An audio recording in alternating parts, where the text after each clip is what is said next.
ជំរាបសួរបងប្អូនទាំងអស់គ្នានាងខ្ញុំខានធ្វើជាវីដេអូធ្វើម្ហូបមួយរយៈហើយចារវល់តែមានចំនួនព្រំដែនហើយសេតពេកដូច្នេះហើយអត់ចង់ធ្វើម្ហូបថតជាវីដេអូសោះចាអញ្ចឹងថ្ងៃនេះនាងខ្ញុំទៅមានអារម្មណ៍ថាចង់ចែករំលែកអំពីវិធីធ្វើម្ហូបនៅក្នុងផ្ទះបាយជូនបងប្អូនថ្ងៃនេះនាងខ្ញុំធ្វើជានំប៉័ងប៉ាតេចាសម្រាប់កូនយកទៅរៀនប៉ុន្តែយើងធ្វើប៉ាតេហ្នឹងទុកពីល្ងាចទៅយើងធ្វើសាច់វាបងប្អូនសាច់នំប៉័ងទុកពីល្ងាចដើម្បីព្រឹកឡើងយើងគ្រាន់តែលើកសាច់មកដាក់ចំហុយកដៅបន្តិចទៅហើយយើងក៏ដាក់រៀបចំនំប៉័ងដើម្បីឲ្យកូនយកទៅញ៉ាំនៅពេលមុនទៅសាលាចាស្នូលនំប៉័ងតាមពិតទៅមិនជាពិបាកធ្វើទេតែអ្វីដែលជាពិបាកហ្នឹងគឺការថែមរសជាតិចាបងប្អូននេះខ្ញុំឃើញគេធ្វើវីដេអូនៅក្នុង YouTube ចានេះខ្ញុំក៏រៀនតាម YouTube និយាយទៅរូបមន្តយកពីគេពីឯងដូចតែគ្នានឹងឯងបងប្អូនប៉ុន្តែ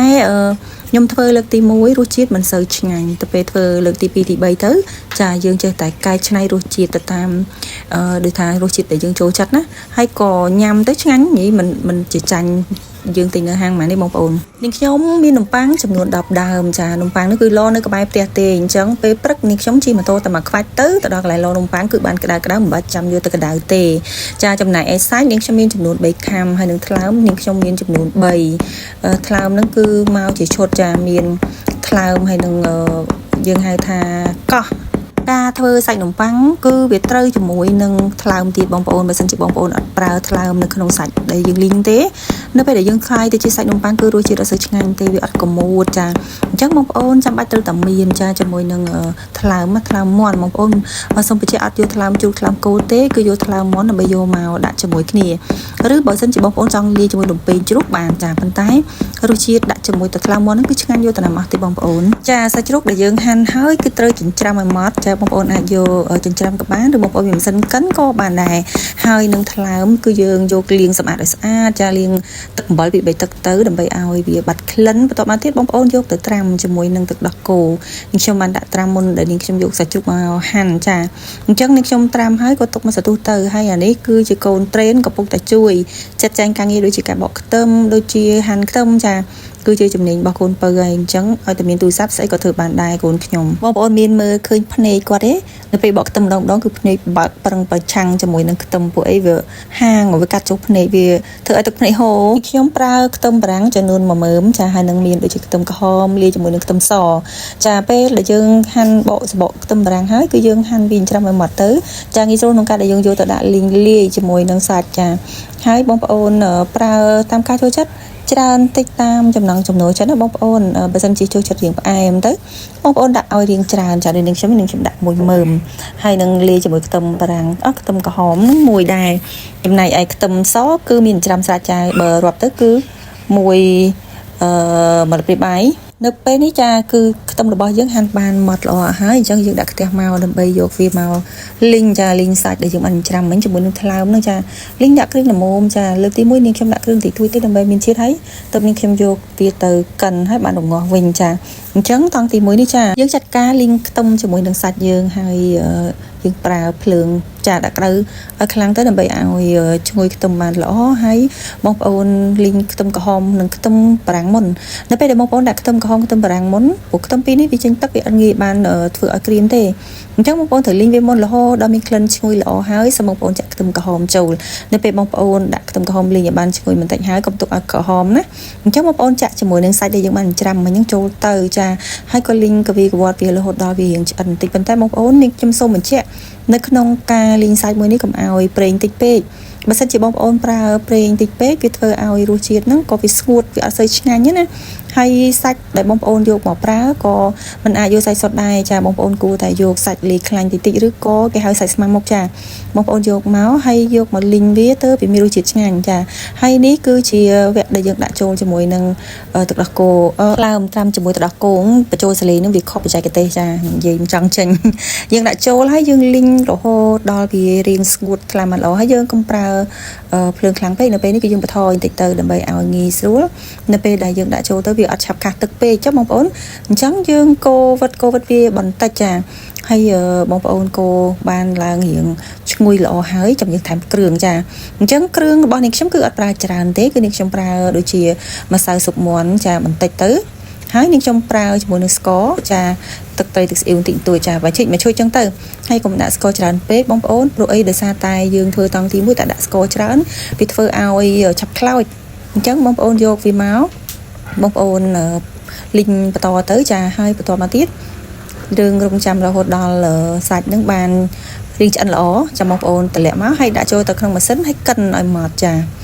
ឥឡូវគឺនាងខ្ញុំចាវាគាត់វាទៅចាបន្តមកទៀតនាងខ្ញុំឃើញថាវារីងឆ្អិនល្អហើយគឺនាងខ្ញុំលើកវាយកមកកិនតែម្ដងនាងខ្ញុំមិនបានទុកឲ្យត្រជាក់ទេគឺកិននៅពេលដែលយើងតម្លាក់ចេញពីចក្រានមកនៅហុយណាបងប្អូនបើសិនជាម៉ាស៊ីនបងប្អូនខ្លះអាចនឹងកិនអត់កើតទេប៉ុន្តែម៉ាស៊ីននាងខ្ញុំកិនបានអញ្ចឹងកិនបានក៏ប៉ុន្តែក៏មិនសូវល្អដែរនាងខ្ញុំរីកមិនថាបងប្អូនទុកឲ្យត្រជាក់បន្តិចចាំយកមកកិនកាន់តែល្អ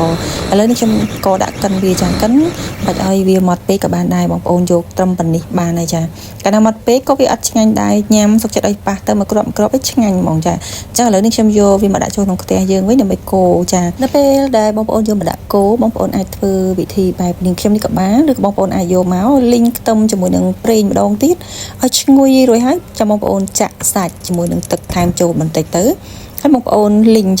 ខ្ទឹមឲ្យឈ្ងុយហើយចាក់ចូលអញ្ចឹងកវីរហូតដល់សាច់នឹងឡើងទន់ចា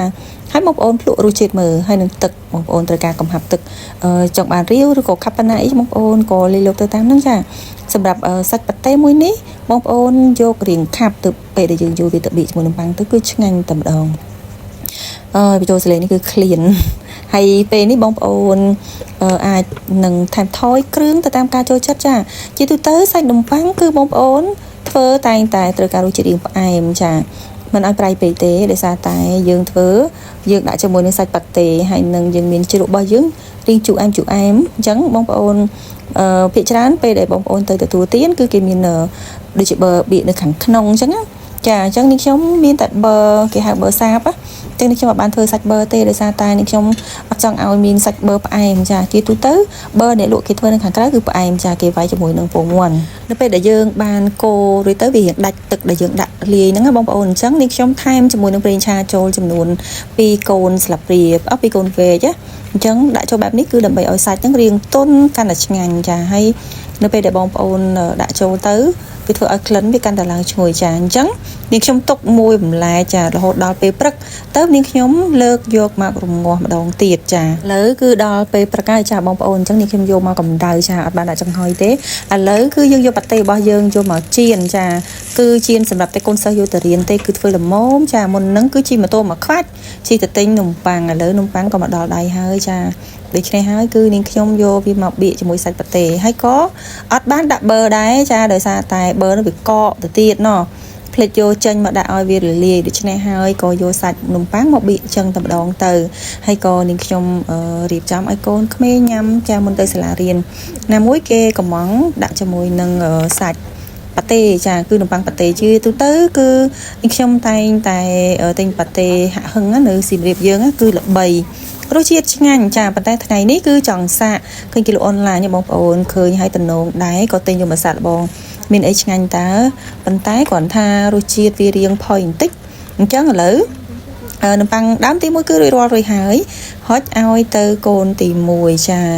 កូនទី2និងកូនពៅគេចាឥឡូវនេះគឺយើងធ្វើជាបន្តទៅទៀតចាឥឡូវប៊ឺរៀងរលាយហើយអញ្ចឹងយើងក៏យកវាមកលាបខ្វាច់ទៅចាប៊ឺសាបបងប្អូនយើងធ្វើសាច់នំប៉័ងរៀងមានជាតិផ្អែមប្រៃហើយនឹងជ្រក់របស់យើងហ្នឹងក៏មានរសជាតិហើយស្រេចហើយអញ្ចឹងបងប្អូនចាអញ្ចឹងឥឡូវនេះយើងយកមកបៀកខ្វាច់ទៅច្រឡំមុនហ្នឹងគឺឲ្យកូនពៅទេចាកូនពៅគឺអត់ចេះញ៉ាំជាមួយនឹងជ្រក់ទេមិនថាជ្រក់តពាំងជ្រក់តសក់ជ្រក់ស្អីទាំងអស់គឺមិនចេះដាច់ខាតដូច្នេះហើយគឺ special ជាងគេមានតែនំប៉័ងទេគឺអត់មានជាមួយនឹងតសក់ជ្រក់អីទេចានំប៉័ងជាសាច់ប៉ាតេអញ្ចឹងនេះចូលកូនទី2ទី3ចានេះខ្ញុំទាញយកតសក់ចេញនេះខ្ញុំធ្វើតសក់ពីយប់ចាព្រឹកឡើងគឺបានទទួលទានល្មមចាគឺធ្វើយើងស្រោះទឹកក្តៅៗអញ្ចឹងព្រឹកឡើងគឺចូលជាតិគ្នាញ៉ាំបានតែម្ដងចាអត់ចាំបាច់ទុកដល់2យប់អីទេចាអញ្ចឹងឥឡូវធ្វើបដាឲ្យកូនតទៀតនេះមកមើលអតិថិជនដំបងចាញ៉ាំហើយលើកមេដៃលើកមេជើងចាគាត់ឆ្ងាញ់ហើយណាមួយទៀតគាត់ចូលចិត្តឲ្យតែពេលធ្វើម្ដងញ៉ាំម្ដងអញ្ចឹងហើយយកទៅសាលារៀនម្ដងទៀតហើយពេលត្រឡប់មកពីរៀនវិញញ៉ាំម្ដងទៀតចាហើយនៅសល់នំហ្នឹងពេលរសៀលអីចឹងពេលមកពីរៀនដាក់ថែមទៀតចាអញ្ចឹងកូនខ្ញុំគាត់កាត់អឺរ៉ុបចាចូលចិត្តតែជាមួយនឹង ប្រភេទនំប៉័ង pizza burger អីហ្នឹងទេចាអរគុណបងប្អូន